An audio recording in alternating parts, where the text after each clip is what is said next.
Hello friends, you are welcome in Ganesh English classes 0.1. Actually today we are going to discuss about the topic subject, verb and agreement. What is subject, what is verb and what is the role of agreement in this video. We will describe it in very carefully. So please try to watch the video mindfully and you will find so many solutions in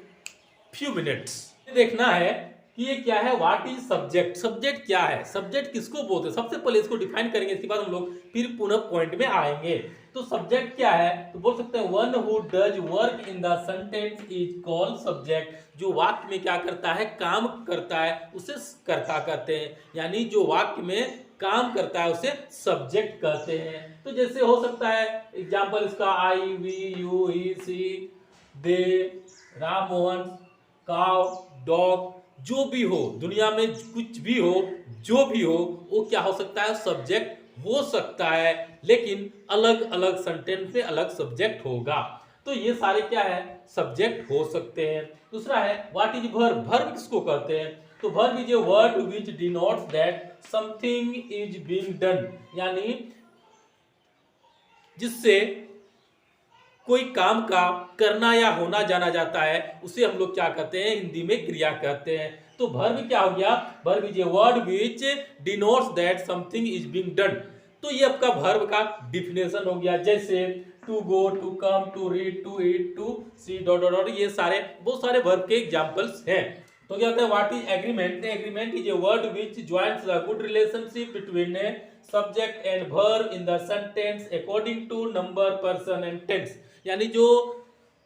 subject और verb के बीच क्या करता है तालमेल बनाता है किसके अनुसार तो नंबर के अनुसार पर्सन के अनुसार टेंस के अनुसार वॉइस के अनुसार जो भी हो उसके आधार पर ये क्या करता है एग्रीमेंट क्या करता है ये दोनों के बीच में क्या करता है एक अच्छा रिलेशनशिप जोड़ने का काम करता है जिसे हम लोग क्या कहते हैं उसे एग्रीमेंट कहते हैं सिंगुलर डिनोट सिंगुलर वर्ब यानी एक वचनकर्ता के साथ एक वचन की क्रिया लगती है यदि सब्जेक्ट क्या होगा एक वचन में होगा यानी सिंगुलर नंबर में होगा तो उसका वर्ब भी क्या होगा वो सिंगुलर नंबर में ही होगा और यदि क्या होगा सब्जेक्ट क्या होगा प्लूरल नंबर में होगा तो उसका वर्ब भी क्या होगा प्लूरल नंबर में होगा तो हम लोग देखते हैं कैसे ये लगता है जैसे मान लिया जाए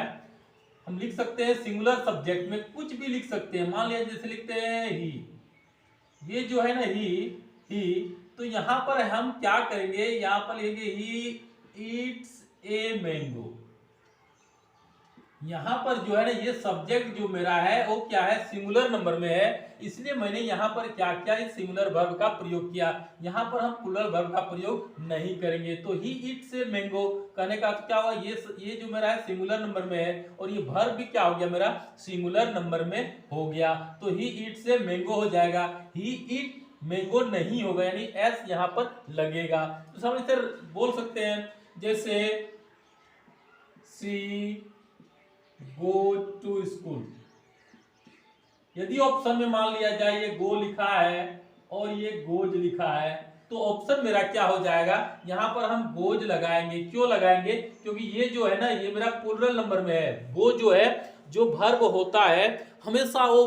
जन्म से प्लूरल होता है जब उसमें एस या ई एस या तो आई एस लगता है तो क्या होता है वो सिंगुलर बन जाता है लेकिन नाउन जो है वो हमेशा सिंगुलर में होता है जब उसमें एस ई एस ये सब जोड़ा जाता है तो ये क्या हो जाता है ये प्लूरल में चेंज होता है दोनों में अंतर आपको समझ में आ गया होगा कि नाउन क्या होता है हमेशा क्या होता है वो सिंगुलर नंबर में होता है जब उसमें एस ई एस ये सारे कुछ जोड़ते हैं तो ये प्लूरल बन जाता है लेकिन वर्ब क्या होता है हमेशा प्लूरल में होता है जब उसमें S E S I S ये सब जोड़ते हैं तो ये क्या होता है सिंगुलर हो जाता है तो आप ये देखेंगे कि सी जो है ना वो सिंगुलर नंबर में है इसलिए यहाँ पर ये गो नहीं होगा क्योंकि ये प्लूरल नंबर में है तो ये गोज ऑप्शन मेरा क्या हो जाएगा सही हो जाएगा यहाँ पर जैसे ही यहाँ पर हम बोल सकते हैं ईट होता और इट्स होता ऑप्शन में हम दे सकते हैं ईट होगा और क्या होगा ईट्स होगा तो ये क्या हो जाएगा मेरा ये नहीं होगा क्यों नहीं होगा क्योंकि ये सिंगुलर नंबर में है इसलिए इसका ये जो है ना वर्ब भी सिंगुलर नंबर का ही होगा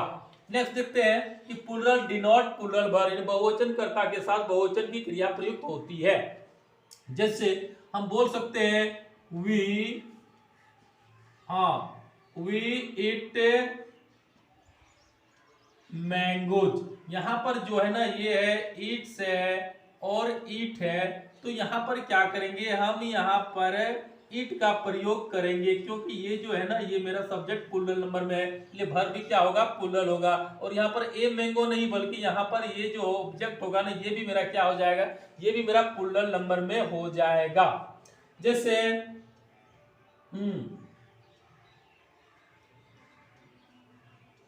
दे राइट लेटर्स, यहां पर ये जो है ना ये दे जो मेरा है ना ये प्लूरल नंबर में है, इसलिए ये वर्ब भी क्या होगा, मेरा प्लूरल नंबर का होगा। और ये जो है ना ये भी मेरा प्लूरल नंबर का होगा। यदि यहाँ ऑप्शन में क्या लिखा है, ये राइट्स लिखा है और राइट लिखा है, तो ये मेरा नहीं होगा और ये क्या हो जाएगा, मेरा होगा। क्यों होगा, क्योंकि ये जो है ना वर्ब हमको प्लूरल चाहिए, क्योंकि ये नंबर यदि प्लूरल है तो वर्ब भी क्या होना चाहिए, मेरा प्लूरल होना चाहिए, तब दोनों में क्या होता है, तालमेल बैठेगा। नहीं तो ये सेंटेंस क्या हो जाएगा, ये गलत हो जाएगा। और ये सारे सिंपल क्वेश्चन आपके एग्जाम में हमेशा आते हैं और कोई भी कंपटीशन में ये सारे क्वेश्चन पूछा जाता है, जहां पर हम क्या कंफ्यूज हो जाते हैं। बट आज से आपको समय ये कंफ्यूज होने की कोई आवश्यकता नहीं है, आप ऐसे सॉल्व कर सकते हैं। कोई भी सब्जेक्ट सिंगुलर का होगा उसका वर्ब भी हमेशा सिंगुलर होगा। यदि किसी का क्या है ऑब्जेक्ट, सब्जेक्ट क्या है, प्लूरल है, उसका वर्ब भी प्लूरल होगा। और ये जो ऑब्जेक्ट है वो भी 90% प्लूरल ही होगा।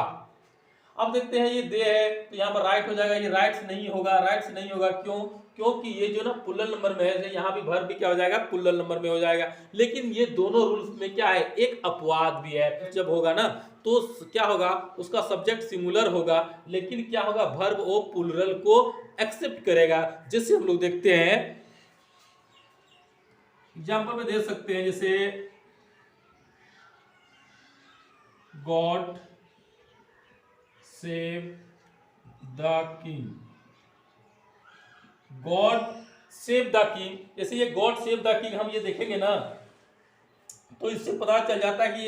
ये मेरा ये रिमार्क जो है ऑप्टेटिव सेंटेंस को दिखा रहा है। और जब ऑप्टेटिव सेंटेंस होगा तो ये क्या हो जाएगा, ये मेरा सब्जेक्ट क्या होगा, सिंगुलर होगा, लेकिन क्या हो जाएगा, ये वर्ब प्लूरल को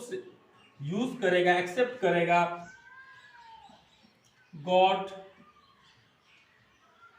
ब्लेस यू, ये जो गॉड है ना ये गॉड मेरा सिंगुलर है, लेकिन ये क्या क्या है, ये ब्लेस जो है ये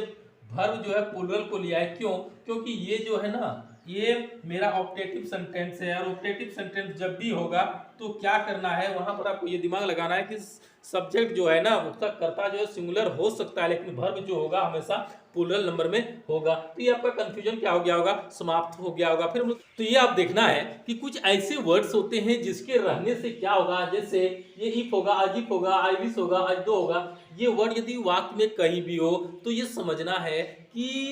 इसका सब्जेक्ट कुछ भी हो, लेकिन वर्ब जो होगा वो 100% प्लूरल में ही होगा। यानी इफ होगा, अजिफ होगा, आई विश होगा, अजदो होगा, ये सब वर्ड का प्रयोग यदि वाक्य में किया गया हो तो समझ जाना है क्या, हमको वर्ब का क्या करना है, प्लूरल फॉर्म यूज करना है, सिंगुलर फॉर्म का प्रयोग नहीं होगा। जैसे हम कह सकते हैं, जैसे if I were a bird, I would fly in the sky. ये जो है ना, if I were a bird I would fly in the sky, तो यहां पर क्या होगा, इफ आई वेर है, यहां पर हम वाज का प्रयोग नहीं करेंगे। यदि ऑप्शन में क्या किया है, यदि वाज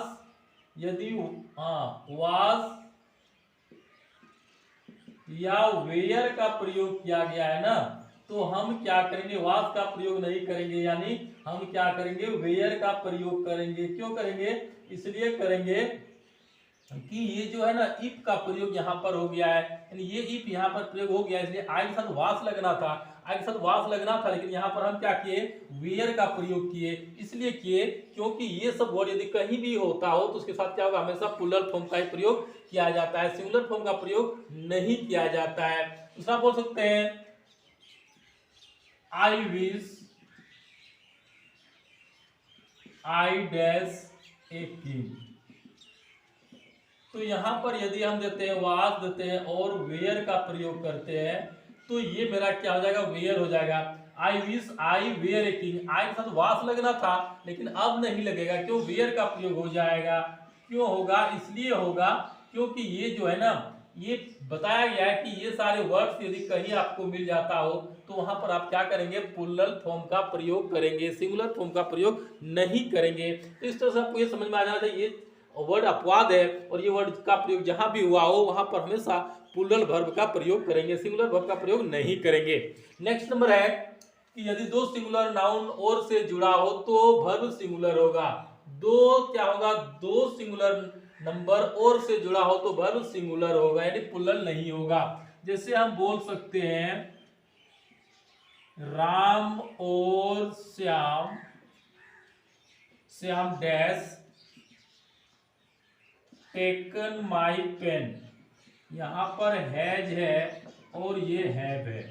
तो आपको ये देखना है कि राम और Shyam dash taken my pen, तो ये और का प्रयोग यहां पर हो गया है ना, यहाँ पर और का प्रयोग हो गया। उससे बताता है कि या तो राम लिया है या तो श्याम लिया है, यानी दोनों में क्या है, कोई एक लिया है ना, राम लिया या तो श्याम लिया, दोनों में कोई एक लिया है। तो उससे पता चल जाता है, इससे पता चल जाता है हमको, और यदि वर्ड लग गया तो ये हमेशा क्या होगा, वो सिंगुलर में ही होगा। यानी यहाँ पर हैज है और हैव है तो क्या होगा, यहाँ पर हैज का प्रयोग होगा, हैव का प्रयोग नहीं होगा। यदि यहाँ पर क्या होता, एंड से जुड़ा रहता तो फिर हम क्या करते हैं, हैव का प्रयोग करते। लेकिन यहाँ पर और से जुड़ा है, आपको ये ध्यान रखना कि और यदि लग गया तो ये वर्ब क्या होगा, हमेशा सिंगुलर में होगा। इसलिए क्या हो जाएगा, राम और श्याम नाम होने के बावजूद भी यहाँ पर क्या करेंगे, आप हैज का प्रयोग करेंगे। नेक्स्ट है कि यदि दो सिंगुलर नंबर एंड से जुड़ा हो तो वर्ब प्लूरल होगा। अब देखना है कि एंड से जुड़ गया तो वर्ब क्या हो जाएगा, ये मेरा प्लूरल में होगा। जैसे आप लिख सकते हैं इसी सेंटेंस को, जैसे Ram and Mohan dash taken my pen, इसी को हम लिखते हैं तो ये क्या होगा, हैज है और ये दूसरा हैव है।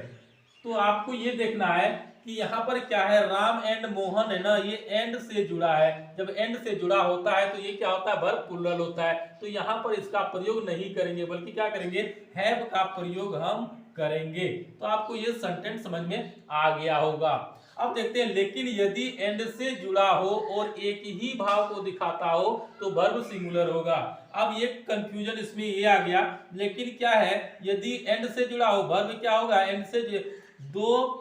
सिंगुलर नंबर एंड से तो जुड़ा होगा, अच्छी बात है, लेकिन क्या करेगा, एक ही भाव को दिखाता है, अलग अलग भाव को नहीं दिखाता है, यानी एक ही भाव को दिखाता है, दो होते हुए भी एक को इंडिकेट करता है। तो वहां पर क्या करेंगे, हम सिंगुलर वर्ब का प्रयोग करेंगे, वहां पर हम प्लूरल वर्ब का प्रयोग नहीं करते हैं। जैसे आप लिख सकते हैं, मान लिया जाए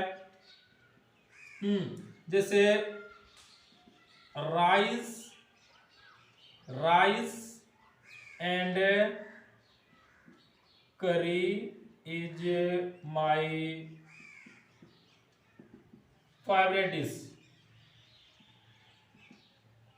ठीक है। तो ये क्या हो जाएगा, राइस एंड करी इज माई फेवरेट डिश। यहां पर क्या हो गया, इज का प्रयोग कीजिए। ऑप्शन में आपका यहां पर लगा है, इज लगा है और आर लगा है। तो आपको क्या देखना है, आपको ये देखना है जैसे राइस है और करी है, तो राइस और करी आप ये समझ सकते होंगे कि कोई राइस है तो उसी राइस में हम करी को मिला देते हैं तो ये क्या होता है, दोनों आपस में मिल जाता है। जैसे हम शरबत बनाते हैं तो चीनी को क्या करते हैं, पानी में जब मिक्स करते हैं तो ये कोई चीनी अलग नहीं होता, पानी अलग नहीं होती, बल्कि वो क्या होता है, एक मिक्सअप हो जाता है। तो इससे पता चलता है दो होते हुए भी क्या हुआ, एक में आ गया, तो एक भाव को दिखा रहा है। तो वहां पर हम क्या करेंगे, एंड लगने के बावजूद भी वहां पर हम सिंगुलर वर्ब का प्रयोग करेंगे। तो क्या हो जाएगा, राइस एंड करी इज माय फेवरेट डिश। तो यहाँ पर इज का प्रयोग होगा, आर का प्रयोग नहीं होगा, क्योंकि ये दोनों एक ही भाव को दिखाता है, एक ही फीलिंग, एक ही आइडिया को दिखा रहा है, इसलिए यहाँ पर इसका प्रयोग करेंगे। दोस्तों आपको ये क्या करना है, थोड़ा सा ध्यान लगाना है और आपका ये सारा कंफ्यूजन समाप्त हो जाएगा। तो आप क्या करेंगे, इसको देखने का प्रयास करेंगे और फिर अगले वीडियो में इसका शेष भाग को मैं बताऊंगा, आप उसे भी अवश्य देखें, क्योंकि इससे ज्यादा इंटरेस्टिंग आपको सेकेंड वीडियो में मिलने वाला है। इसलिए आप फर्स्ट वीडियो को देखने के बावजूद भी आप सेकेंड वीडियो को अवश्य देखेंगे, ताकि आपका सारा कंफ्यूजन 100% समाप्त हो जाएगा। तो आपसे आग्रह होगा कि आप यदि मेरे चैनल में न्यू है तो सबसे पहले सब्सक्राइब कर लें, बेल आइकन को प्रेस कर लें, क्योंकि जो भी नोटिफिकेशन हो आप तक जल्द से जल्द पहुंच सके। और दोस्तों फिर हम लोग अगले वीडियो में मिलेंगे, तब तक के लिए थैंक्स, बाय, ओके।